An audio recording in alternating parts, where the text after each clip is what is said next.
बस और नहीं गम के प्याले और नहीं। पंडित जी मेरे मरने के बाद, अरे हाय हाय ये मजबूरी, ये मौसम और ये दूरी। 18 अक्टूबर 1974 को रिलीज हुई थी कल्ट क्लासिकल फिल्म रोटी कपड़ा और मकान। एक्शन ड्रामा म्यूजिकल रोमांस से भरी इस फिल्म में मनोज कुमार, शशि कपूर, अमिताभ बच्चन, जीनत अमान, मौसमी चटर्जी, अरुणा ईरानी, मदन पुरी और प्रेमनाथ वगैरह नजर आए थे। ऐसे में करीबन 1 करोड़ 20 लाख के बजट में बनी रोटी कपड़ा और मकान 5 करोड़ 20 लाख रुपए की कमाई करते हुए ब्लॉकबस्टर रही और साल की सबसे ज्यादा कमाई करने वाली फिल्म साबित हुई थी। सन 47 में गुलामी की जंजीरें टूटने के बाद भी हमारे भारत में ज्यादा कुछ बदलाव नहीं आया था, क्योंकि संसाधनों की भारी कमी थी और ऊपर से पढ़े लिखे डिग्री वाले नौजवानों की तादाद भी बढ़ने लगी थी, जो फिर सरकार से अपने हकों की मांग करने लगे थे। अब सरकार भी गरीबी हटाओ जैसे नारे तो देती थी, लेकिन जमीन पर काम ना के बराबर दिखता था।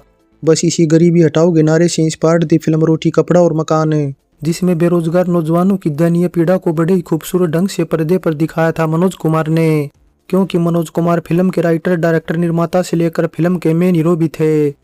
अब भारत कुमार के नाम से प्रसिद्ध अभिनेता मनोज कुमार ने बतौर डायरेक्टर कदम रखा था साल 1965 में आई फिल्म शहीद से, लेकिन इसका उन्हें क्रेडिट नहीं मिला।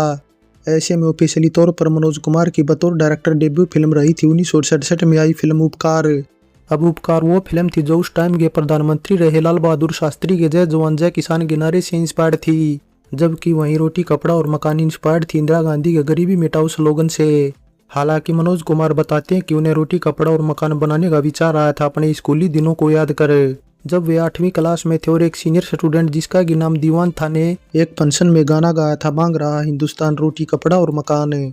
इसके अलावा सन 72 में अखबार में प्रकाशित एक रिपोर्ट से भी रोटी कपड़ा और मकान फिल्म इंस्पायर्ड थी, जिसमें एक नौजवान ग्रेजुएट को जैसे डिग्री मिलती है वो उसे वाइस चांसलर के सामने फाड़ देता है। फिल्म रोटी कपड़ा और मकान में मनोज कुमार के साथ शशि कपूर और अमिताभ बच्चन थे, सो नो डाउट ये एक मल्टी स्टारर फिल्म थी। मगर मनोज कुमार की सोच जरा डिफरेंट थी और उन्होंने इसे एक मल्टी स्टारर फिल्म मानने से इनकार कर दिया था। उन्होंने कहा कि वे सितारों को नहीं बल्कि अभिनेताओं को साइन करते हैं, क्योंकि अब कहने को उन्हें व शशि कपूर को छोड़कर फिल्म में कोई स्टार नहीं था। अमिताभ बच्चन, मौसमी चटर्जी, जीनत अमान सभी उस टाइम नहीं थे। हालांकि एक बात यह भी कि इन सभी की जगह मनोज कुमार ने पहले दूसरे सितारों को अप्रोच किया था, जिसमें शशि कपूर की जगह राजेंद्र कुमार को और जीनत अमान की जगह शर्मिला टैगोर को अप्रोच किया था। लेकिन राजेंद्र कुमार चाहते थे कि मनोज कुमार फिल्म की कहानी में थोड़ा बदलाव करें, जो कि मनोज को मंजूर नहीं था और उन्होंने रोल नवीन निश्चल को ऑफर कर दिया। लेकिन नवीन ने मनोज को ये कहते हुए मना कर दिया कि अभी उनका मल्टी स्टारर फिल्म करने का कोई इरादा नहीं है। जिसके बाद वहीं दूसरी तरफ शर्मिला टैगोर की बात करें तो वे गलत फहमी का शिकार होने से फिल्म से बाहर हो गई, क्योंकि मनोज कुमार के असिस्टेंट ने उन्हें गलत रोल सुना दिया था। अब शर्मिला मौसमी चटर्जी वाला रोल करना चाहती थी, लेकिन रोल न मिलने से वे बाहर हो गई। हालांकि शर्मिला को लेकर मनोज कुमार का मानना था कि अगर शर्मिला को सही रोल सुनाया जाता तो वे फिल्म जरूर साइन करती। मौसमी चटर्जी को रोटी कपड़ा और मकान फिल्म कैसे मिली इस पर बात करें तो मनोज कुमार ने उन्हें तरुण मजूमदार की एक बांग्ला फिल्म बालिका वधू में देखकर साइन किया था। हालांकि शूटिंग के दौरान मौसमी प्रेग्नेंट थी, सो मनोज कुमार उनका खासा ध्यान रखते थे। मगर फिर भी एक सीन ऐसा था जिसमें मौसमी चटर्जी पर ढेर सारा आटा डाला गया था, जिससे उनके बाल काफी खराब हो गए थे और उन्हें साफ करने में उन्हें घंटों लग गए थे। इसके अलावा कुछ आटा मौसमी चटर्जी के मुंह में भी चला गया था, जिसके बाद वे पूरी रात उल्टियां करती रही थी। वैसे प्रेगनेंसी का पता चलने के बाद मनोज कुमार ने मौसमी चटर्जी के बहुत से सीन कट कर दिए थे। यहाँ तक कि है ये मजबूरी गाने को भी पहले मौसमी पर ही फिल्माया जाना था, मगर फिर बाद में ये गाना जीनत अमान पर फिल्माया गया। वैसे अगर देखा जाए तो मौसमी चटर्जी की शादी 15 साल की उम्र में ही हो गई थी और फिर 17 साल की उम्र में वे माँ भी बन गई थी। इसलिए बताया जाता कि रोटी कपड़ा और मकान की शूटिंग के दौरान जब मनोज कुमार को पता चला कि मौसमी प्रेग्नेंट है तो वे मौसमी को डांटते नजर आए कि वे अपने करियर को लेकर सीरियस नहीं है। मनोज मौसमी से इतने नाराज थे कि फिल्म में काम करने वाले सभी सितारों को तो ट्रॉफी मिली, लेकिन मौसमी को नहीं मिली, जिसके बाद शशि कपूर ने उन्हें अपनी ट्रॉफी देकर सम्मानित किया था।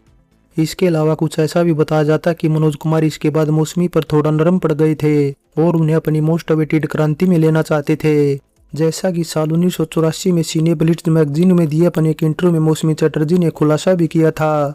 लेकिन फिर मिलने मिलाने का प्रोग्राम ठीक न बैठने से मनोज ने मौसमी को फिल्म से बाहर निकाल दिया। बताया जाता है कि प्रेमनाथ ये फिल्म देखकर मनोज कुमार पर आग बबूला हो गए थे और चिल्लाते हुए कहने लगे कि कहाँ है सरदार, कहाँ है वो मेरे सारे सीन। तब मनोज कुमार ने कहा कि कुछ जूनियर आर्टिस्टों के रोल को बढ़ाने के लिए उनके रोल को काटा गया है, क्योंकि इससे फिल्म को ताकत मिलेगी। ऐसे में उस वक्त तो प्रेमनाथ को ये बातें अच्छी नहीं लगी, लेकिन जब बाद में उन्होंने पूरी फिल्म देखी तो मनोज कुमार की तारीफ करने लगे और शुभकामनाएं देने लगे। इसके अलावा कुछ ये भी बताया जाता है कि तब जया भी मनोज कुमार पर भड़की हुई थी, क्योंकि दरअसल मनोज ने अमिताभ के भी कई बेहतरीन सीन काट दिए थे। जया का साफ तौर पर कहना था कि अमिताभ बच्चन को फिल्म में ज्यादा स्क्रीन स्पेस मिलना चाहिए था, क्योंकि ऐसा न करके मनोज ने एक तरह से अमिताभ का करियर बर्बाद करने का ही काम किया है, और ऐसा मनोज ने जानबूझकर किया है।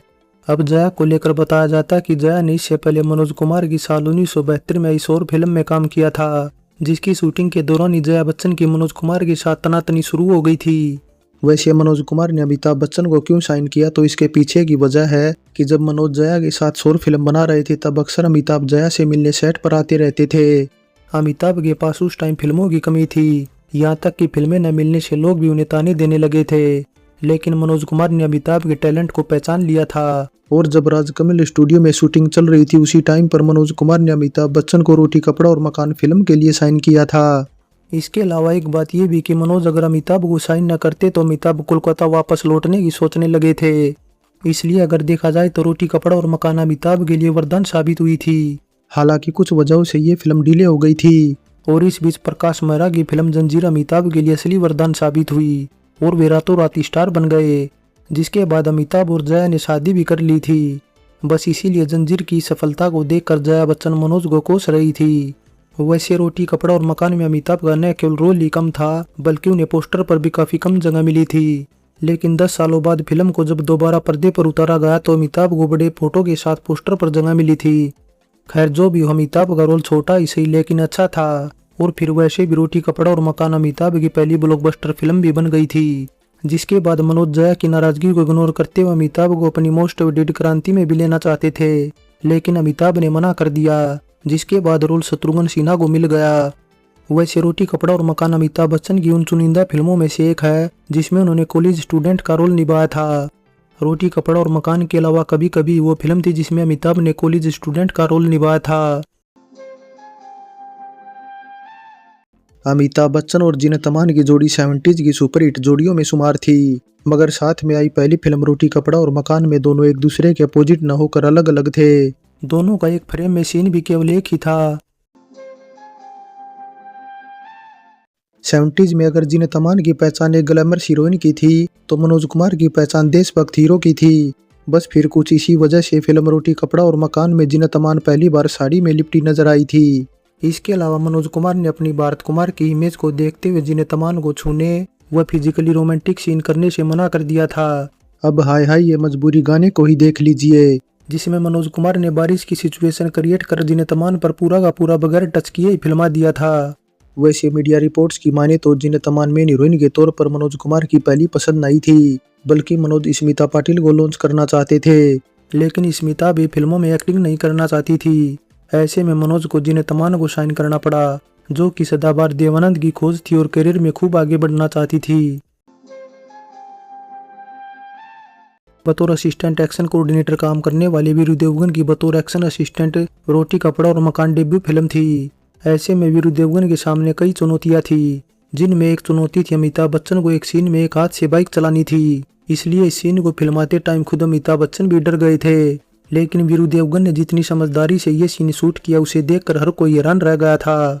बस इसी वजह से वीरू देवगन इसके बाद फिर रातों रात मशहूर हो गए, जिसके बाद मनोज कुमार की 10 नंबरी हो या क्रांति जैसी जबरदस्त एक्शन फिल्में वीरू देवगन ने इन फिल्मों में बतौर स्टंट डायरेक्टर काम किया था, और यहाँ तक कि क्रांति में तो वे एक छोटे से रोल में भी नजर आए थे।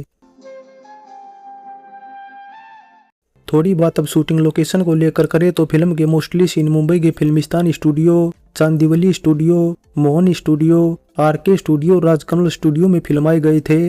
वहीं बहुत से आउटडोर सीन दिल्ली में फिल्माए गए थे, जहां कुछ सीन इंडिया गेट के आसपास की लोकेशन पर भी फिल्माए गए थे।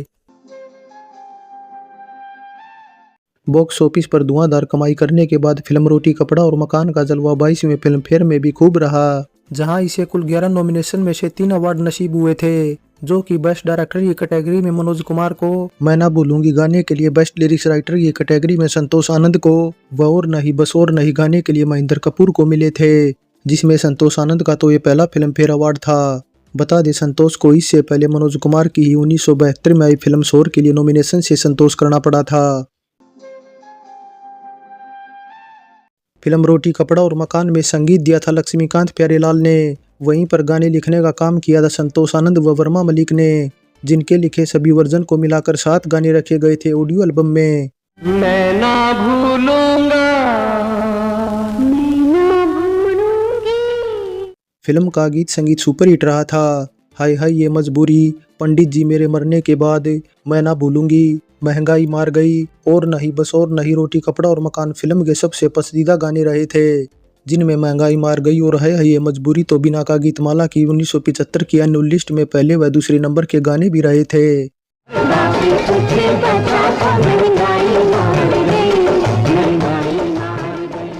फाइनली रोटी कपड़ा और मकान एक ऐसी फिल्म है जो न केवल समय के साथ बल्कि समय के आगे की फिल्म थी। इसके अलावा बॉलीवुड में जब भी सामाजिक फिल्मों की बात होती है तो उसमें रोटी कपड़ा और मकान का नाम सबसे ऊपर आता है। फिल्म में सभी की अदाकारी से लेकर गीत संगीत तक बेहतरीन था, जिस वजह से फिल्म को बॉक्स ऑफिस पर अपार सफलता मिली, और इसी सफलता को देखते हुए आगे चलकर रोटी कपड़ा और मकान का साल 1986 में तेलुगु में जीवन पोरातम टाइटल से रीमेक भी बनाया गया था। सो रोटी कपड़ा और मकान फिल्म पर हमारी ये पेशकश कैसी लगी नीचे कमेंट कर बताएं। अच्छी लगी है तो लाइक करें और चैनल को सब्सक्राइब करें। चलते हैं, फिर मिलेंगे एक और नई वीडियो के साथ।